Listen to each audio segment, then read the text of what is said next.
Okay, so now we're joined in the after hours by Alex, and we're going to talk about, we were just kind of shooting the shit about the fact that that the trading floor no longer exists, and I think you're upstairs and you don't actually trade on the floor anymore. But we were kind of reminiscing about how it used to be, and I was just wondering how does it work now? Is there an actual floor, and do people is there a place where locals can go and trade, or is it upstairs in offices? Like, how does it work, Alex? Well, there are no longer any futures contracts that trade on the floor. It's mostly just there are a couple, but it's mostly just the options pits. There are so in the old days there's a pit where market makers or what we would call locals would be, along with filling brokers that executed orders from the outside world. In the old days, the outside world was this ring of booths that surrounded the pits where we would take a phone call and then hand signal an order into the pit. And you can imagine in the pit, of course, it's open outcry, so there's a lot of yelling. It's loud. At this time, currently, of course, there's a Eurodollar option pit, but with technology, a lot of people wear headsets. A lot of people have small tablets where they have their pricing sheets. That used to be all done with paper.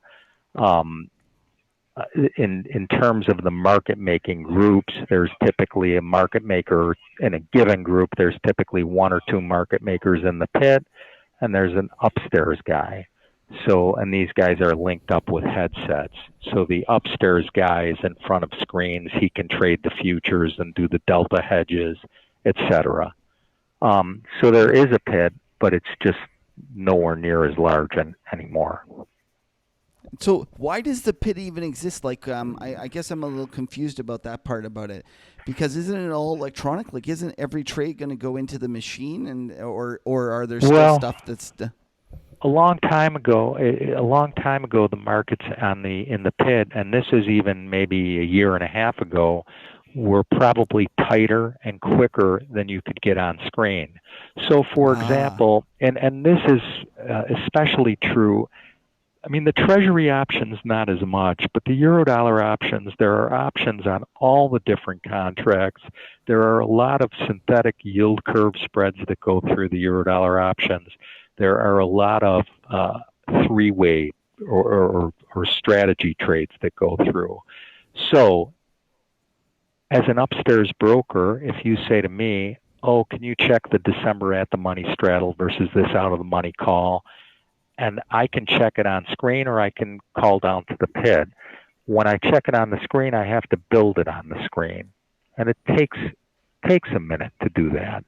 And then a guy might say, "Well, where's the December 98 even straddle versus the 98.12 call?" You build that. Then he says, "Where's the D straddle versus the 98.25 call?" In the pit, you get almost an instantaneous answer. When you build it, it takes a little bit longer.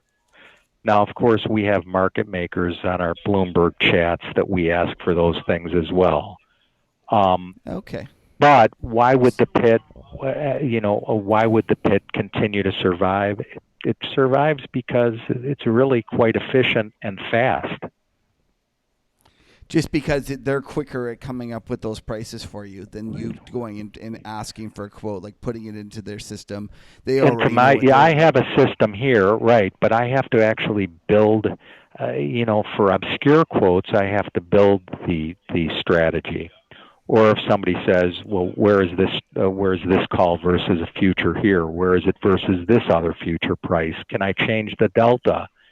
Takes a little bit of time. Doesn't take long, but the pit is very efficient for that.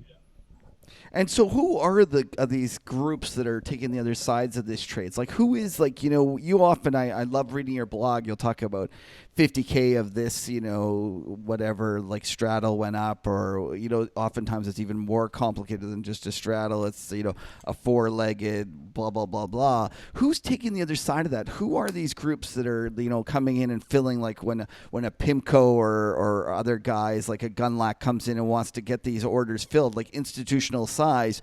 Is it the Goldman Sachs of the world taking the other side, or is there a specific kind of There are specific option market making groups. It might be Goldman's option making arm, or market making arm, but there are also I'll just throw one out, a firm called Optiver, which is a Dutch market making firm, and very well capitalized. And I think I had read in one of your blogs at one time in the Macro Tourist about the strategy of selling volatility, right? Well, of course, yeah. there are firms that are, large vol traders across markets, and so there are some very large ones. In the old days, it used to be a guy that had made a lot of money and backed a couple of other guys and had them in the pit. They weren't as well capitalized. Now there are some very well capitalized players in that space. So are they institutions, or are there still individuals like So rich kind of they're local? still individuals. Um, Oh, okay. some of my friends are individuals that trade in there. Typically, they trade in groups. Typically, they're backed by some capital. There's very few guys there.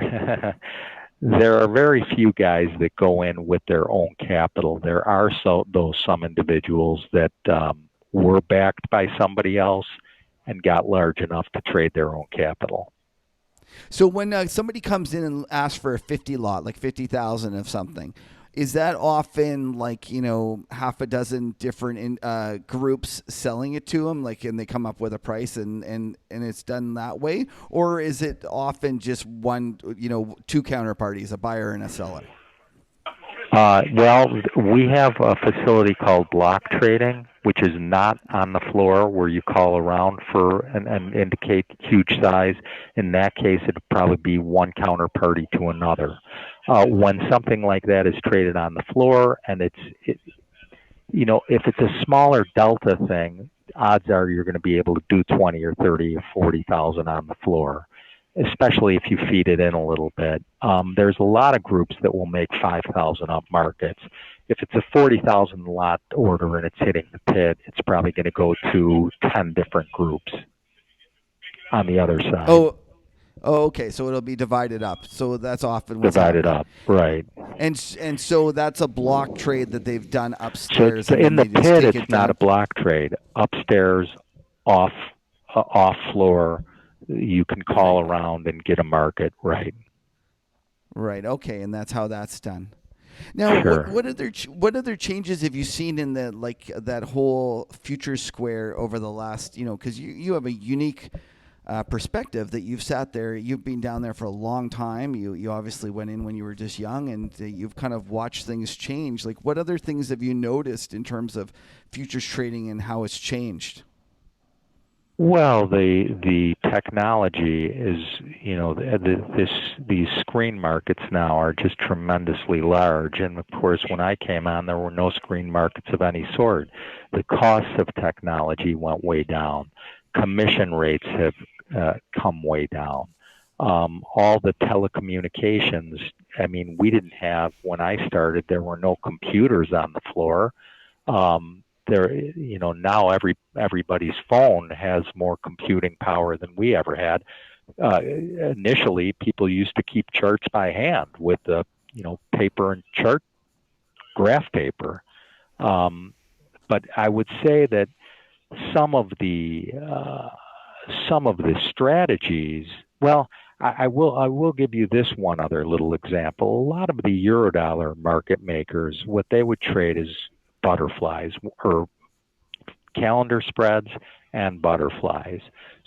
And what we call double butterflies. So you trade a butterfly against another butterfly, which is one contract versus two contracts of another versus a third contract, 1 by 2 by 1. That's a butterfly. It's a sort of a mini yield curve type of a trade. Um, Okay. that's what all the market makers in the Eurodollars traded, and that's what built depth in the market at that time. Um, so somebody had told me, well, Getco, which was a firm that started making markets in electronically, one of my friends said, you should go talk to these guys because, they want to expand into Eurodollars, and they want, they're looking for people that know what the markets are there. So I went over and talked to them, and they said, well, we can, I forget how many transactions that they said they could, that their systems could process within a minute. They said it wasn't all, um, they weren't all transactions. They didn't get dealt, but they could change their bids and offers and sizes very quickly, almost instantaneously. And I, at the time, didn't even really realize how powerful that was. It was just to get a chance at having a little bit of an edge. Now, the strategies still tend to be spreads and butterflies, but I didn't realize how the advancement in speed, how valuable that was. And Right, that's because they can now get to the front. They can get to the front of the line to get on the bid. Is that what you're saying? the front of the line, and also they can instantly change. If one thing is changing, they can change the size of their bid or offer. If they get hit on one little piece, they can change many other contract prices simultaneously. And if they get the other side and another contract, they can cancel all their other orders. Right. So that is very powerful technology, and of course, it's gotten more and more powerful. I mean, I'll give you another little example. In the old days, in the back month Eurodollars, size and height was a large advantage because you wanted other people to be able to see you. So there would actually be guys that wore platform shoes with like 4-inch soles in order to Come get a little on. bit of. Wow. No, of course. Really? Yes, Saw pictures of that. absolutely the case. And so, yeah, and the exchange actually had to put out a rule that they couldn't be above a certain height. So that was what the deal was at that time. I had read a thing a few years ago that Don Wilson, DRW, which is a large, it's the guy's name is Don Wilson, the company is DRW. It's the same sort of a thing. It's that he wanted to build a microwave tower high enough so that it would compensate for the curvature of the Earth. That's the size advantage that he was looking for. Wow. That's funny. Do you know what's funny? When you said the fact that the 4-inch platform shoes, it made me think of the French president Sarkozy. I don't know if French? you remember him, but yeah, the No. old French president, because Nicolas Sarkozy, he had, Oh, Sarkozy, yes, of course, short yeah, guy. yeah, short guy that married a tall woman, and he goes and he wears those kind of 4-inch platform shoes. So he's been taking one out of the books of the CME traders. That's right. That's right. Well, this is in the very old days in the Eurodollars in terms of real estate. There was a guy that supposedly was trying to sell his space, and his space in the pit was only about maybe 2 square feet for $1 million. Come on. And this was He was no, trying no. to sell his spot that he had kind of staked out. Yes, because people did stake out spots, and there were fights over spots, and those location was very, very valuable. Wow, that's unbelievable. $1 million. Now, did he sell it or no? The exchange frowned upon. I don't think that transaction ever went through because the exchange, in those days, the members owned the exchange. They owned their seats, but the exchange didn't want it to be the case that somebody owned space on the floor. It was a bad precedent to set. Right. Okay, I got a question for you, Alex. You told me you started at the Board of Trade, but you ended up at the Merc. Correct me if I'm wrong, but is it the Merc? They call them cars. They don't talk about contracts. They talk about cars. And the Merc was always cars, right? Yeah, and so are you a car guy or a contracts? No, always contracts for me. you stay true to your CBOT roots, did you? That's right. That's right. But the hand signals were a little bit different as well, so it wasn't easy to go back and forth. That. Yeah, I didn't slightly realize different. That. Yes. Because at the Board of Trade, if you sold 100, it was the same as doing 1,000 at the Mercantile Exchange. Ah, okay. Now the other thing I got to ask you about is everyone talks about the joke about the O'Hare spread. What, like, the O'Hare spread? Well, the Brazilian is sort of the Brazilian trade. You put on a big position, and if it works, Yeah, that's right. you So you go buy 1,000 lot or a 5,000 lot, and if it works, you as a local, you just kind of flatten it and take the money, and if it doesn't work, you're off to Brazil. I guess you guys called it it was that what it was called, the Brazilian it's spread. they made a rule against that, and it was called taking a shot. And if they didn't think you had the wherewithal to support the position that you were putting on in front of a big data um, release, for example, and it was a big winner, you didn't get to keep that money. Oh, They so actually even if you put instituted a rule called taking a shot. Oh, okay. Well, there you go. And did people lose their Wow. money? Like, did people did anybody did that ever occur when someone put on a big position that they shouldn't have, and then that worked for them and they didn't get to keep it? Uh, I didn't. I've never heard of that specifically, but I heard of a guy. Uh, but I did hear of issues like that. So, The guys were trading too big, and then they shouldn't have been allowed to do it, and they weren't allowed to keep the proceeds. well, a long time ago, there was a situation at the Board of Trade. Again, this is before turnstiles and key cards, where some guys came in and they created fake orders. So they had somebody had an account, and so they had a clearing account.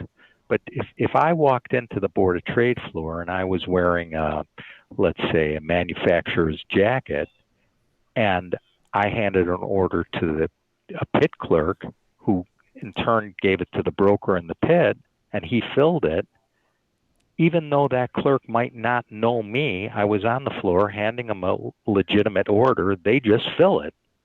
So what these Ah, guys were doing is they were starting to fill small orders, and if they were winners, they would just turn the tickets in, which would go into the clearing system, and it would show up on their account.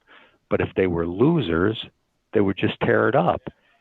And what does that create? That creates an out trade for the pit broker. Well, every yeah, day there were out trades. So they say, well, what's this? What's this 10 lot? How did this happen? Well, I had it into Manny Hanny. Well, where is the trade? Well, we don't know. Okay, cover it. Just we get out. yeah. It's part of the business. Oh So, God. so there were some large. These guys did this in terms of some large orders, and it caught some people. Yeah, they Um, ruined the game for everyone. You know, Alex, I'll tell you one quick story that I used to sit on an institutional desk, and people would phone me up. So I'd be sitting there in Toronto, and someone would phone me up and go, "Hi, it's Bob from Oklahoma's Teachers Association. I need to buy 1 million of the equivalent of our SPYs, our spiders." right. And I'd be like, "Hi, Bob, nice to meet you. You know, it comes here," and he go, "Okay, bought from you," and we do a trade.